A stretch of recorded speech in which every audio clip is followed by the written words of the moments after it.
second grade. We're going to continue on with Eve of the Emperor Penguin. If you recall, yet last week's reading ended when Jack and Annie fell through an ice crack onto an ice ledge, and they used their wand, and the ice ledge cracked, and they started falling.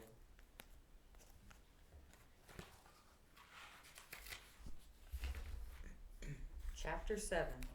The Emperor. Clutching the wand, Jay lay in the pitch black. He pushed up his goggles, but he still couldn't see anything.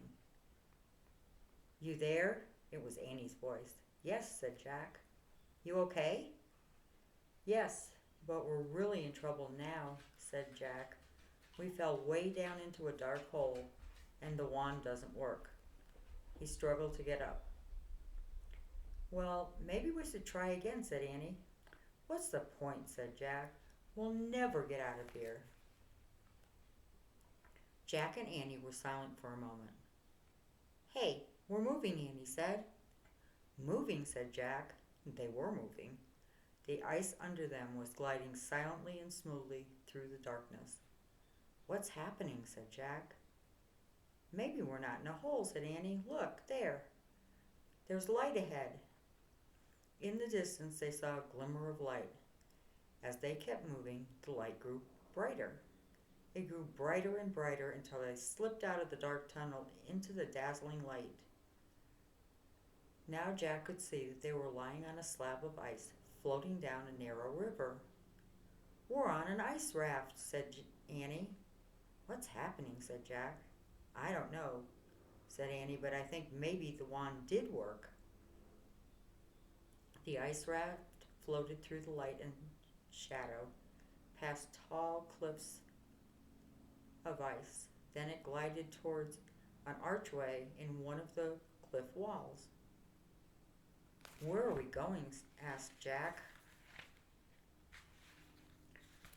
The raft floated through the archway into a gigantic cavern. The cavern was like a huge, icy cathedral. Its walls shone as if they were covered with silver. "Ooh," whispered Annie. "What is this place?" said Jack. "I don't know, but now I'm sure the wand works," said Annie. The ice raft kept floating along a thin river inside the cavern, past icy archways and jagged ledges. Jack felt as if they were being watched. He thought he heard whispering and breathing. "Look," said Annie. She pointed to one of the cave openings. Standing on the ledge outside the cave entrance were two penguins. They looked just like the emperor penguins Jack and Annie had seen earlier. Excuse me. Jack and Annie stood up so they could see better.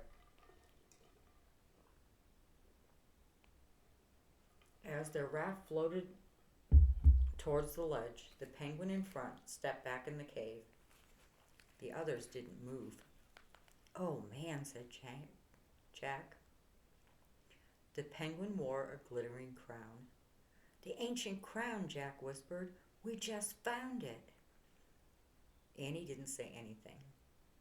She just smiled as the ice raft floated straight towards the emperor penguin. It hit the ledge with a gentle bump. "Hi," said Annie simply.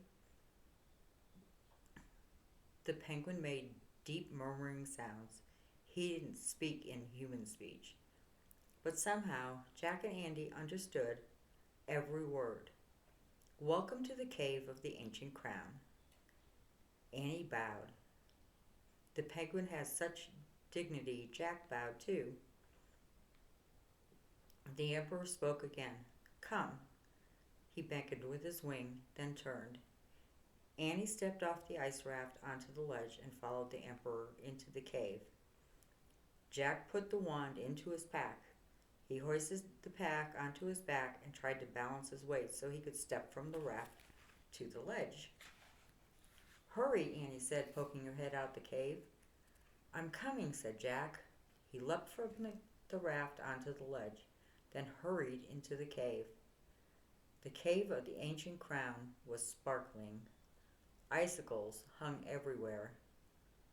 Pillars of ice glimmered in blue light. From behind a row of ice pillars came the sound of music. Strange music, unlike any Jack had ever heard before. It sounded like the music of 1,000 icicle wind chimes. The Emperor led Jack and Annie around the pillars. "Oh, wow," said Annie. Penguin couples were dancing to the strange music on a glittering ice rink.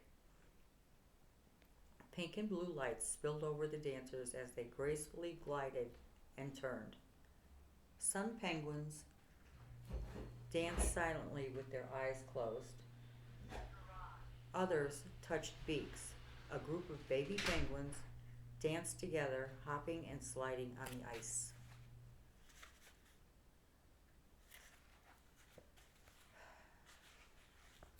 How?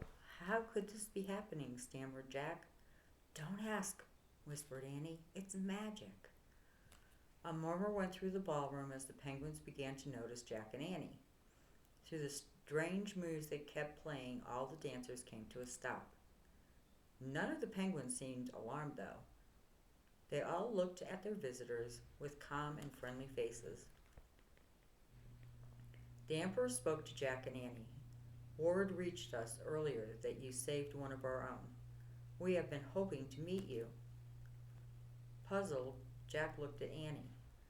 "When we first got here, remember?" she whispered. "Oh, right," said Jack. He'd forgotten all about rescuing the small penguin. "You may stay with us for as long as you wish," said the Emperor. "We are honored members of our tribe now." "Thank you," said Annie, "but we can't stay long. We came to Antarctica to look for the secret of happiness."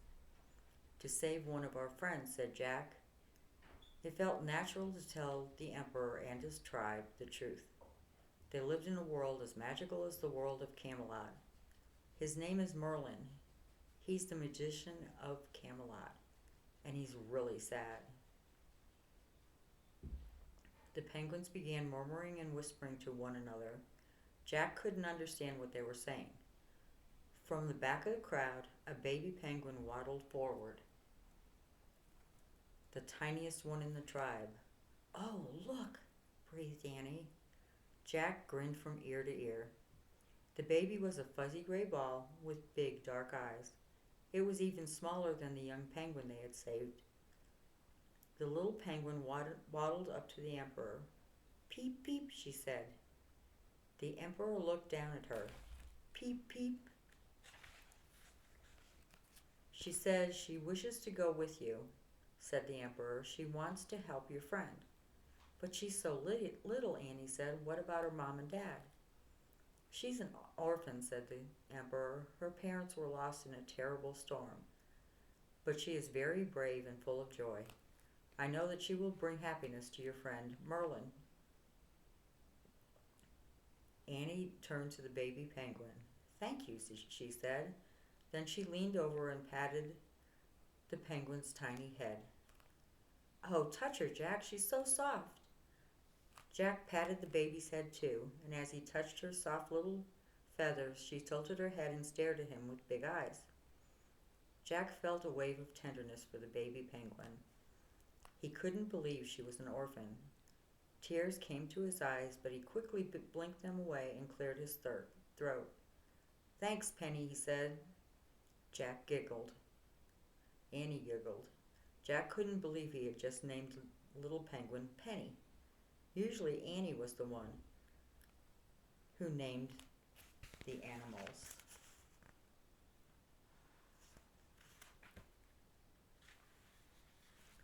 "Peep," said Penny. "She would like you to pick her up," said the Emperor. "Oh, okay," said Jack. He leaned over and held out her arms.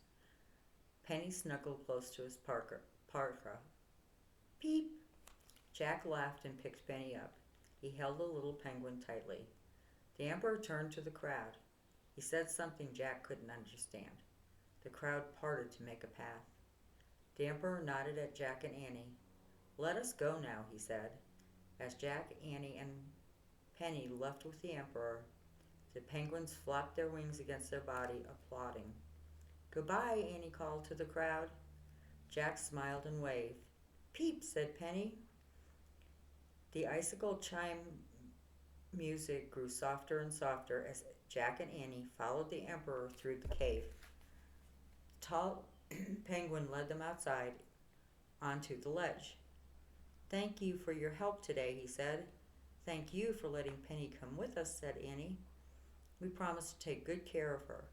We'll take her to Merlin. The Emperor touched the orphan's tiny head with the tip of his wing. He leaned close to her and softly murmured something in her ear.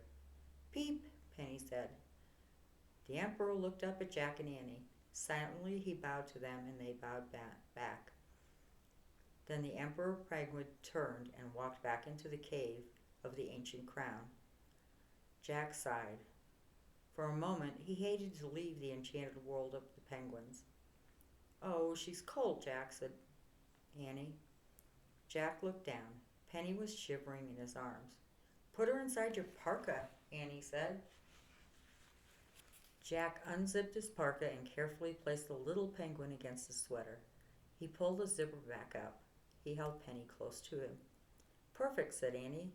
Let's make sure she can breathe, okay? Don't worry, said Jack, patting his jacket. I'll take good care of her.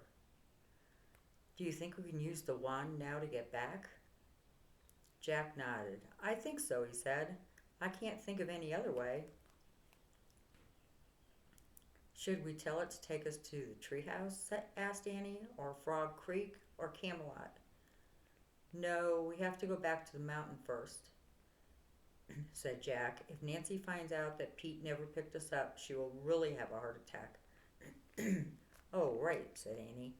Then we better put on our masks and goggles, too. Jack pulled up his face mask and pulled down his goggles. Get the wand out of my pack, he said.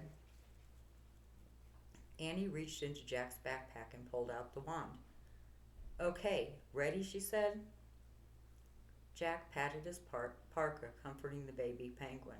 Here we go, Penny, he said, on a big adventure. Annie held up the wand, then took a deep breath and said, Take us back to Nancy. In less than an instant, Jack and Annie and Penny were on the slope of the mountain. Chapter 8, A Good Story. The snowmobiles and the helicopter were parked on the slope. The scientists and journalists stood talking with Nancy and Pete. Oh no, Annie said, grabbing Jack. What about Penny? We're not supposed to have a penguin. They'll take her away. Jack put his arms protectively over his parka. I'll hide her, he said. We've got to get her to Merlin. Jack heard a shout. He turned around. Nancy had caught sight of them. She was waving her hands and running towards them. Hey, you two, she called out. She dashed across the snow and threw her arms around Annie and then Jack. Jack held his breath, hoping Penny wouldn't be squished. Pete? Jack pulled away from Nancy and pretended to cough. He made his coughing end in a sort of peep. The chopper just got here, said Nancy. Pete told me he was delayed by a snow squall. I freaked out. Where have you been? Are you okay? Don't worry, we're fine, said Annie. Perfect, said Jack. We don't feel a bit sick or anything. We were just getting some fresh air. We're ready to go now. Jack started walking towards the chopper. Annie grabbed Nancy's arm and walked with her. Did you have fun on the mountain? Annie asked, trying to keep Nancy's attention off Jack. What happened? What did you see?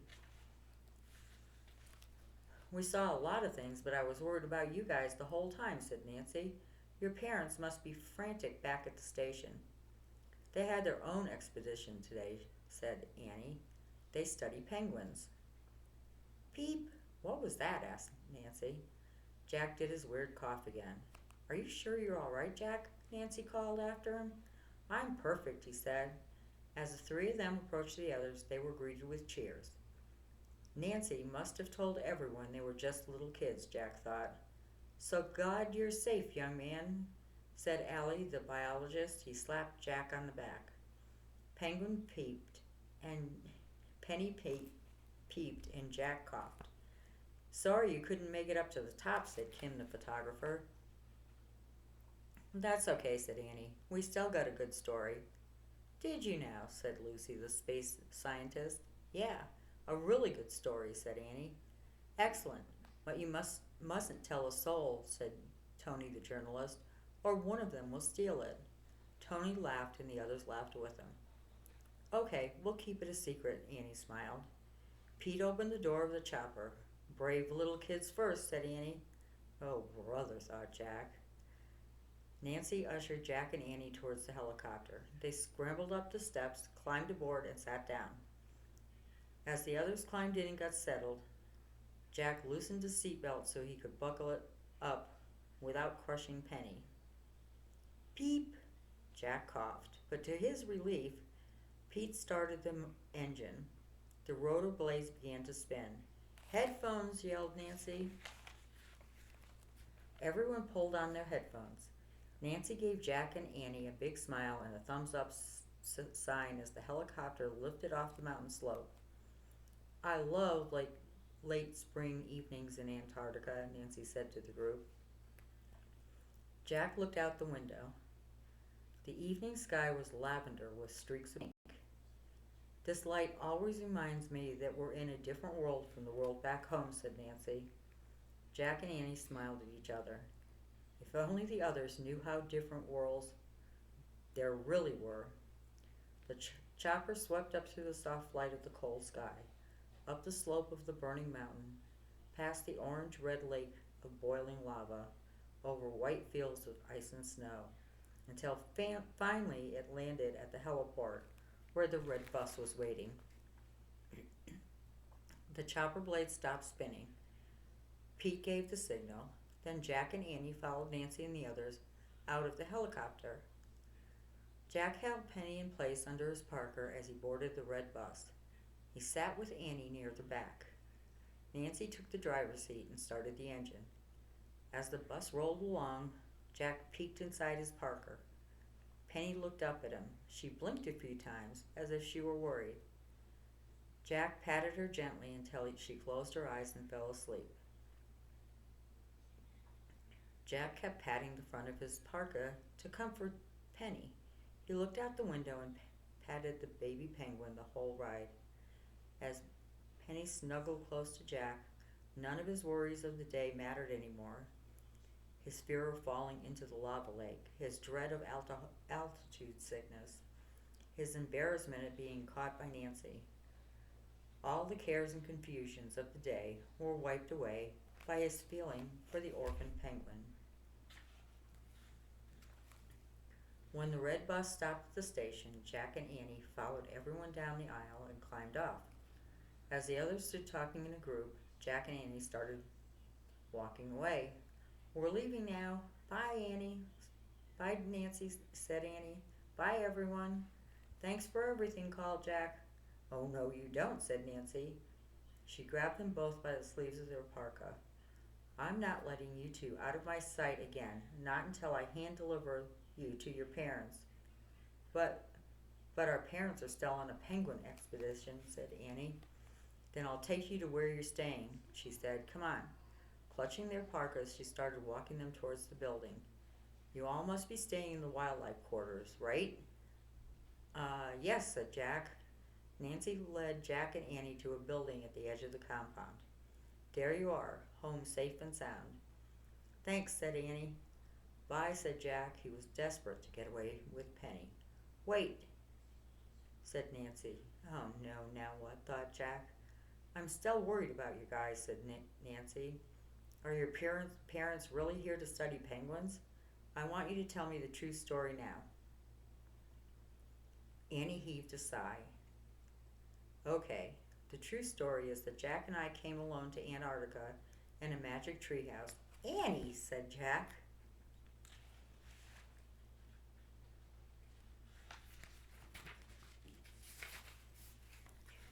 But Annie kept talking. It belongs to Morgan Le Fay of Camelot. Morgan wants us to find the fourth secret of happiness for Merlin the magician. See, he's very sad. And as soon as we leave Antarctica, we're headed for Camelot to cheer him up. Nancy just stared at Annie. Jack held his breath. Finally, would, afraid Nancy would finally have her heart attack. But Nancy burst out laughing and shook her head. Where did that come from? She said. You guys are cute. How do you think up this stuff? Seriously, tell me the truth. Well, started Jack. Oh, look, said Annie, Mom and Dad. What? Said Jack. There they are. She pointed to a couple bundled up in parkas and goggles and ski masks. They were walking towards the building. Oh, right, Mom and Dad. The couple kept walking and disappeared into the building. They didn't hear us, said Annie. We better go. They'll wonder where we are. Bye, Nancy. Thanks for everything. Nancy, you coming with us for coffee? Tony yelled, heading by the bus. You should go, Nancy, said Annie. We'll be fine. Okay, said Nancy, sighing. Bye, guys. Run and catch up with your folks. Peep. Jack coughed his funny cough. And take care of that cough of yours, Jack, said Nancy. Don't worry, I will, said Jack. And Jack and Annie took off. They ran behind the building. They stopped and peeked back around the corner. They watched Nancy walk off with Tony and the others. Let's go, said Jack. He and Annie hurried away from the building at the station. Jack put his arms around Penny as they crossed the icy slope and ran to the cliff near the seashore. The tree house was still there, tucked under the overhang. Annie climbed in through the window. Jack followed her, careful not to let Penny slip out of his parka. Annie pulled Morgan's rhyme out of her pocket and read the last part. Then speed to Camelot by close of day, lest grief take Merlin forever away. Let's go, said Jack. Speed to Camelot. Annie pointed the word Camelot and said, loudly and clearly, I wish we could go there. A blast of light, a roar of wind, a rumble of thunder, and of course, they were there. Chapter 9. Penny and Merlin. Peep! Penny's head was sticking out of Jack's jacket. Jack and Annie were wearing their own clothes again, their jeans, jackets, hats, and scarves. All their heavy, cold winter gear for Antarctica was gone. We're in Camelot, said Annie. Look out the window. Jack took Penny out of his jacket and held her up to the window so she could see the grounds of King Arthur's castle. The treehouse had landed in an apple tree in the orchard. In the near distance, castle towers rose into the late afternoon sky. Several knights on horses were riding away from the castle. Jack, Annie. Teddy and Kathleen were running through the orchard between the trees, over fallen golden leaves and apples. Jack and Annie waved to them. Oh, I just thought of something, said Jack. We forgot to find out the fourth secret. What do you mean, said Annie. It's Penny. No, I don't think so. Remember Leonardo da Vinci told us the secret of happiness has to be available to everyone? Not many people can have their own baby penguin. Oh, right, said Annie. Jack, Annie, come down, Teddy and Kathleen called from below. We're coming, said Annie. Jack put Penny inside his jacket, then carefully climbed down the rope ladder after Annie. Oh, what did you bring back, said Kathleen. Penny was peeking out of Jack's jacket again. A penguin for Merlin, said Annie. Look at her, said Kathleen. She's beautiful. Indeed, said Teddy, petting Penny's downy head. Peep. She wants to help Merlin, said Annie. Then let us hurry to him at once, said Teddy. Come, follow me. Kathleen and Teddy led the way between the trees to a small wooden cottage at the edge of the orchard. Merlin is there? Asked Jack. 'Tis a garden house he always loved as a child. Morgan thought he would find comfort there. But alas, he seems to have found nothing but more grief. He will eat nothing, and he hasn't spoken for days. Teddy opened the door to the cottage and ushered Annie and Jack inside. Morgan was sitting by Merlin's desk. Late afternoon light slanted through the window onto the magician's face. He lay very still. His eyes were closed, His hands were folded on his chest. A chill went through Jack. Merlin hardly looked alive. Morgan turned around. She too looked tired, but her face brightened when she saw Jack and Annie. "Thank goodness you have come," she said. Annie crossed the room and hugged Morgan. Jack stepped forward with Penny. "Look what we brought from Merlin," he whispered. "Oh," said Morgan. The enchantress gently touched the penguin's head. "She is lovely indeed," she whispered. "Thank you for bringing her." Morgan turned back to Merlin. "Merlin," she said, "Jack and Annie from Frog Creek are here. They wanted to talk to you." Annie stepped forward while Jack stood in the shadows with Penny. "Hi, Merlin," said Annie. "How are you doing?" The magician didn't open his eyes, but he nodded to let Annie know he heard her. "We have 4 secrets of happiness to share with you." She reached into Jack's backpack. She pulled out the poem that the poet had given them on their trip to old Japan. "Listen, here's a poem from a man named Basho," said Annie. She read the short poem. "An old pond, a frog jumps in, the sound of water." The secret of happiness for Basho was that he paid attention to the small things in nature, explained Annie. Merlin nodded slowly. "Nature," he said in a raspy voice. "That's right," said Annie. "And we brought you this too." She pulled out the angel picture Leonardo da Vinci had drawn them. She held it up to show Merlin. "This is an angel drawn by a great genius named Leonardo da Vinci," said Annie. Merlin opened his eyes and peered at the drawing. "Isn't she beautiful?" said Annie. "The secret of Leonardo's happiness was that he had great curiosity about everything. Angels, art, noses, flowers, feathers, flying. Every day he felt happy when he learned something new." Merlin nodded as he stared at the angel's sketch. "Curiosity," he breathed. "Yes.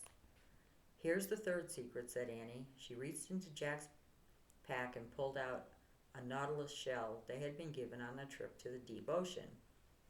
"A sea creature once lived inside this shell," said Annie. "We learned from an ocean scientist that a secret of happiness is having compassion for all living things, and for a tiny shell creature to a giant octopus." Merlin took the shell from Annie. He cupped his hands around it and closed his eyes. His face softened. "Compassion," he said, but he still did not smile. Jack sighed. Maybe Merlin is going to get better, he thought. "Give him Penny now, Jack," whispered Annie. Jack stepped out from the shadows. "Merlin," he said, "we don't actually know what the 4th secret of happiness is, but we want to give you something else." Merlin looked at Jack. Jack held up the tiny penguin. "Her name is Penny," he said. Merlin just stared at Penny. He looked confused. "She's an orphan," said Jack. "Her parents were lost in a terrible storm." Merlin frowned. "She is very small," he said. "Yes, and she wants to live with you." "The Emperor of the Cave of the Ancient Crown wants you to take care of her," said Jack. "He said she's very brave and full of joy." Jack set Penny on the floor. Standing alone, the penguin looked tiny and frail. "Go to Merlin," Jack urged Penny. Penny waddled across the floor to Merlin. Her little body rocked stiffly from side to side as she held out her wings to keep her balance. Penny stopped in front of Merlin. The little penguin and the old magician stared at each other for a moment. Merlin's expression didn't change. "Peep," said Penny. "Peep, peep." Merlin's face twitched. Then he began to laugh. At first, his laughter seemed more like coughing than laughing, as if he hadn't laughed in a long time. But then his laughter grew louder. He stood up and scooped the baby penguin in his arms. Merlin hugged Penny to his chest, pressing her against his long white beard. His face settled into a nice, warm smile.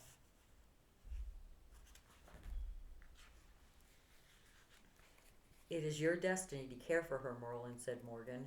The Emperor of the Cave of the Ancient Crown has sent her to you. He is very wise. Merlin nodded. Then he cradled Penny in his arms and walked to the door of his cottage and looked out. The air smells like ripe apples and wood smoke today, he said. Yes, my old friend, it does, said Morgan. She wiped tears from her eyes. Merlin turned back and looked at Jack and Annie. Thank you for bringing. What did you name her? Penny, said Annie. Oh, yes, Penny, to me, said Merlin, and thank you for your other gifts as well. I will never forget the secrets you have shared with me. You're welcome, said Jack and Annie. Peep. Yes, yes, Merlin murmured to the baby penguin. You will stay with me, and we will have a happy time together. Let us go to the orchard, and I will show you the rising moon. Merlin put Penny down on the ground. The baby penguin took tiny, quick steps alongside the magician as they walked into the orchard. The two strolled together between the trees, and a round moon rose over the kingdom of Camelot.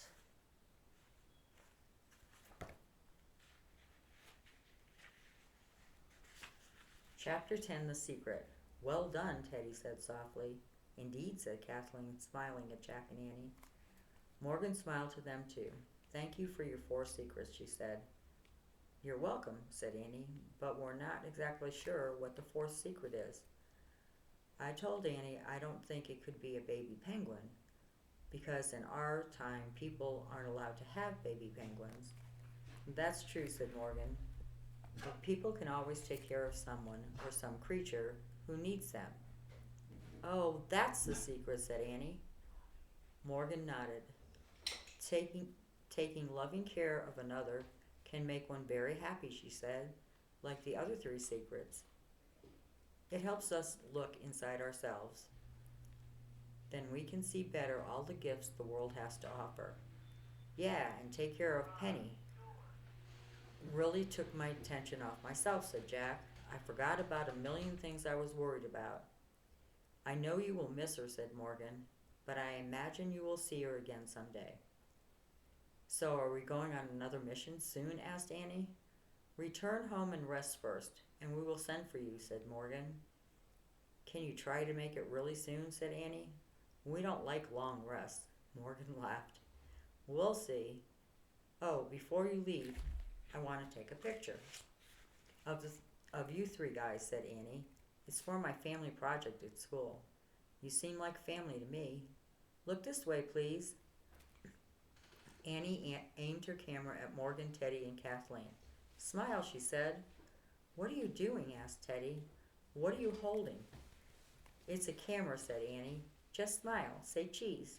Cheese? Why cheese? Said Teddy. Click, flash. Got it. Annie put her camera back in her pocket. What was that? What did you do? Asked Teddy. It's hard to explain, said Jack. It's like magic from our time. Goodbye now, Morgan said, smiling. Have a safe journey home to your family. Thanks, said Jack. See all you guys again real soon.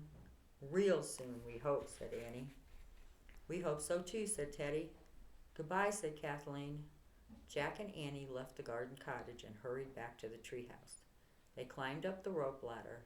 Jack grabbed the Pennsylvania book and opened to a picture of Frog Creek Woods. Wait, I see Merlin and Penny. Look, Annie pointed towards Merlin in the distance. He was still walking through the orchard with Penny at his side. They look like a little family now, too, said Jack. Yeah, they do. I should take their picture. She aimed her camera at Merlin and Penny and took a picture. Then she sighed. Okay, home now. Bye, Penny, said Jack softly. Then he pointed to the book in the words Frog Creek. I wish we could go there now. The wind started to blow. The treehouse started to spin. It spun faster and faster. Then everything was still. Absolutely still. We're home, said Annie. That was a great trip. She and Jack were back in Frog Creek Woods. Yeah, I hope to see Penny on our next mission. said Jack. If we see Merlin, we'll probably see Penny, said Annie. I think those two are a team now. At least we have a picture of them, and a picture of Kathleen, Teddy, and Morgan. Annie held up her camera and clicked through the photo display. Oh no, she said. I don't believe it. What? Said Jack. All my pictures are gone. No Antarctica, no Merlin, no Morgan, no penguins. Really? Said Jack. Maybe you can't keep pictures you take on a magical trip. I think you're right, said Annie. I only have one picture. I took it right before we left home. She held up her camera to show Jack. It was a picture of him. He had a grin on his face. That's when I saw the streak of light over the woods, and I knew the treehouse was back. Well, at least I captured that moment, said Annie. Yep. Jack put down the Antarctica book on the floor of the treehouse and pulled on his pack. Then he climbed down the rope ladder. Annie followed. As they started trampling over the fallen leaves, the woods were growing dark. Jack felt a little cold and hungry. So the fourth secret is to take care of someone who needs you, said Annie. I guess that could mean a lot of things, like take care of a sad person, a baby, a puppy, or a new kid in school. Jack nodded. Yep, and maybe it works the other way too. What do you mean? Said Annie.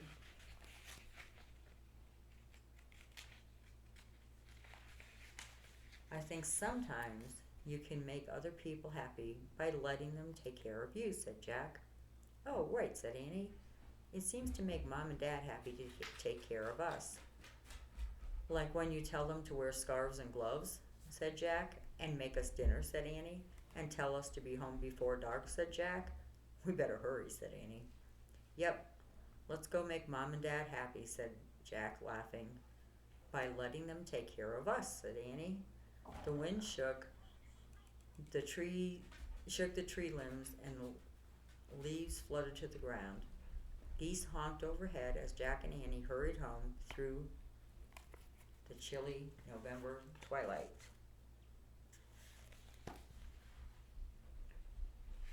The end. I hope you liked the story about the penguins in Antarctica.